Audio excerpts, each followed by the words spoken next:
সজল, প্রথমেই যে প্রশ্নে আসবো সেটা হলো যে পুরুলিয়ায় যে সাধুরা আক্রান্ত হয়েছিলেন তারা দোষীদের শাস্তি চান না, তারা জানিয়েছেন। এবং অন্যদিকে যেটা প্রশ্ন উঠছে যে বাংলার মুখ কিন্তু ভারতের সামনে নিচু হয়ে গেল, কারণ গুজবের জেরেই সাধুদেরকে এভাবে মারধর করা হয়েছে বলে জানা যাচ্ছে। কি বলবেন এ বিষয়ে? আমি বিশ্বাস করি না এটা গুজব। আমি বিশ্বাস করি না এটা গুজব। এত শয়ে শয়ে লোক একসাথে হামলা করলো, একজন লোকেরও মনে হলো না যে ব্যাপারটাকে আমাদের খতিয়ে দেখা উচিত। হ্যাঁ, এরা সাধু মানুষ, বয়স্ক মানুষ। হ্যাঁ, এই যে এরা এই ধরনের হঠাৎ করে বাইরের রাজ্য থেকে এসছে, ওখানে গঙ্গাসাগরের উদ্দেশ্যে যারা যাচ্ছেন, একজন দুজন সাধু ওই পথ দিয়ে যাচ্ছেন না, হাজার হাজার সাধুর ওই পথ দিয়ে যাচ্ছেন। হঠাৎ একটা গাড়িকে হামলা করে দেওয়া হলো এবং আমার মনে হয় এটা পরিকল্পিত ষড়যন্ত্র।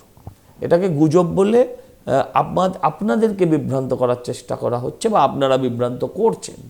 এটা কোনোদিনই গুজব হতে পারে না। গুজব হলে কিছু মানুষ অন্তত আটকাতেও আসতেন, কিন্তু যেহেতু এটা প্রি প্ল্যান, তারা সংখ্যায় এত বেশি ছিল যে সাধারণ মানুষ যারা আটকানোর মানসিকতা, তারাও আটকানোর চেষ্টা করতে পারেননি। এটা একটা কোনো বিশেষ কাউকে, কোনো সম্প্রদায়কে বার্তা দেওয়া। এবং ভারতবর্ষের বুকে পশ্চিমবঙ্গ স্বামী বিবেকানন্দের জায়গা, পশ্চিমবঙ্গ রামকৃষ্ণদেবের জায়গা, পশ্চিমবঙ্গ শ্রী চৈতন্যদেবের জায়গা। সেই রাজ্যে সাধুরা আক্রান্ত। অসাধুরা যদি সিংহাসনে বসে থাকবে তাহলে সাধু মার খাবে, এটাই স্বাভাবিক। তাই সাধু ব্যক্তি যারা আছেন তাদের বলবো, অসাধু ব্যক্তিদের বিরুদ্ধে জেহাদ ঘোষণা, যেটা ধর্মযুদ্ধ, যেটা সেটা করতে হবে। সজলদা, আপনার কি মনে হয় যে বাংলার সেকুলাররা এই যেমন হিন্দু সাধুদের ওপর আক্রমণ করতে পেরেছে, এটাই অন্য কোনো ধর্মের সন্ত বা মহাত্মাদের উপর করা যেতে পারে? আগুন জ্বলে যেত, আগুন জ্বলে যেত। Secular, who is secular? কারা সেকুলার? কাদের কথা বলছেন? আমি প্রশ্ন করতে চাই। একটাও রাজনৈতিক দল সেকুলার রাজনৈতিক দলগুলোর নিন্দা করেছে না মজা লুটেছে? প্রত্যেক কটা সাধুকে নগ্ন করে দেওয়া হয়েছে। আপনি মনে করছেন যে এটা এই ছিল, গুজবে ছিল? গুজবে কাউকে নগ্ন করা হয়? আপনি উত্তর দিন।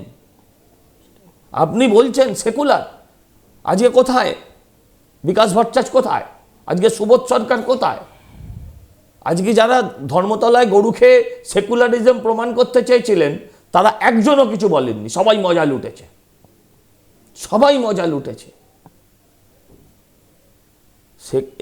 এদেরকে সেকুলার বলবেন না, এরা হচ্ছে সিউডো সেকুলার। শুনে রাখুন, দেশটা ততক্ষণ সেকুলার থাকবে যতক্ষণ এই সাধু সন্তরা, গীতা পাঠকারীরা, গীতার পাঠকরা দেশে সংখ্যাগরিষ্ঠ থাকবে। যেদিন তারা সংখ্যাগরিষ্ঠ থাকবে না, যেদিন তারা সংখ্যালঘু হয়ে যাবে, সেদিন জেনে রাখুন এই দেশ সেকুলার থাকবে না। তাই সেকুলার রাখতে গেলে হিন্দুকে বাঁচিয়ে রাখতে হবে। আমিও সেকুলার, কিন্তু আমি আমার ধর্মের কথা বললে কি আমি সাম্প্রদায়িক হয়ে যাব? সেকুলার যারা সেকুলার বলে, তারা পাসপোর্টে কি ফর্মে লিখেছে, তাদের রিলিজিয়ান কলমে কি লিখেছে, যেখানে যত বায়োডাটা দিয়েছে, যেখানে যত ফর্ম ফিল আপ করেছে, সেখানে তো আমাদের গভর্নমেন্ট কোনো সেকুলার কলম লিখেছে? তাদের রিলিজিয়ান মেনশন করতে হয়। সেকুলার হলে তারা আন্দোলন করেনি কেন যে আমরা এখানে কিছু লিখব না? কেউ সেকুলার নয়। সেকুলার হচ্ছে একটা মানসিকতা। আর এদের সেকুলারিজম যেটা, সেটা ভণ্ডামি, এটা ভোট যন্ত্রকে কায়েম করে রাখার ব্যবস্থা। সেকুলার। দাদা, দীপশিতা ধরকে একজন বাম সমর্থকই চ্যালেঞ্জ করে বসলেন যে শুধু রাম মন্দিরের বিরোধিতা করছেন, যে মুসলিমদের বিরুদ্ধে কিছু বলে দেখান না। কি বলবেন? বামপন্থীরা সব রাম মন্দির অ্যাটাক করছে। আর ক বছর বাদে যখন মসজিদ তৈরি হবে তখন অ্যাটাক করবে তো। আচ্ছা বলুক, এখন বলে দিক যে হ্যাঁ, যখন তৈরি হবে তখন আমরা তার বিরোধিতা করবো, উদ্বোধনের বিরোধিতা করব, আমরা বয়কট করব। এই সমস্ত এরা হচ্ছে সব ছদ্মবেশী। দেখুন, বামেরা কেউই ভারতীয় নয়। কমিউনিস্ট পার্টি অফ ইন্ডিয়া মানে কি? অফ ইন্ডিয়া মানে কি? তারা দেশের নয়, অন্য দেশের এজেন্ট, এখানে ফ্র্যাঞ্চাইজি। ওরা ওরা দেশের একজনও মনীষীকে পুজো করে, যাদের পুজো করে তাদের অতীতে লাথি মেরেছিল। স্বামী বিবেকানন্দ দেখুন, আর আপনি বিশ্বকবি রবীন্দ্রনাথ ঠাকুরকে দেখুন। এরা দেশের মনীষীদের পুজো করে না, এরা বিদেশের কুকুর পোজে দেশের ঠাকুর ফেলিয়া।